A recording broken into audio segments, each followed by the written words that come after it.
C'est comme si La Rochelle lui tendait les bras. Un soleil radieux, du vent, juste ce qu'il faut. La météo idéale pour Amélie Grassi. La navigatrice rochelaise désormais installée à Lorient revient là où tout a commencé. J'en profite parce que généralement on fait ça une fois par an, 2 fois par an grand maximum.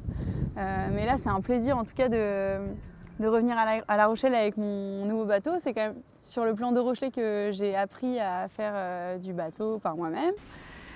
C'est de La Rochelle que je suis partie en 2019 sur la Mini Transat La Boulangère pour ma première transatlantique en solitaire. Donc voilà, c'est pour moi la ville où j'ai grandi, où j'ai appris à naviguer. À bord, la jeune navigatrice ne fait qu'un avec son classe 40. Elle le pratique en binôme depuis plus d'1 an. Ok. Un bateau retapé, une nouvelle coéquipière 2023 s'annonce prometteuse. En ligne de mire, 2 courses, les Sables Horta en juin prochain, mais surtout la Transat Jacques Vabre et son podium.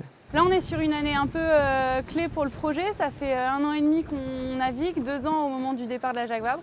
Donc on va faire partie des équipages très aboutis, c'est-à-dire qu'on connaît très bien le bateau. On arrive vraiment à l'exploiter à 100% de son potentiel. Et avec Anne-Claire, on se connaît aussi très bien. Donc c'est une année sur laquelle on va pouvoir aller chercher plus de précision et des jolis résultats sportifs, on l'espère. Nouveau mât, nouvelle voile. Après son dématage lors de la dernière Route du Rhum, Amélie Grassi a dû réapprivoiser son bateau. Un challenge technique qu'elle devra relever d'ici 50 jours, date du départ des Sables Horta les Sables.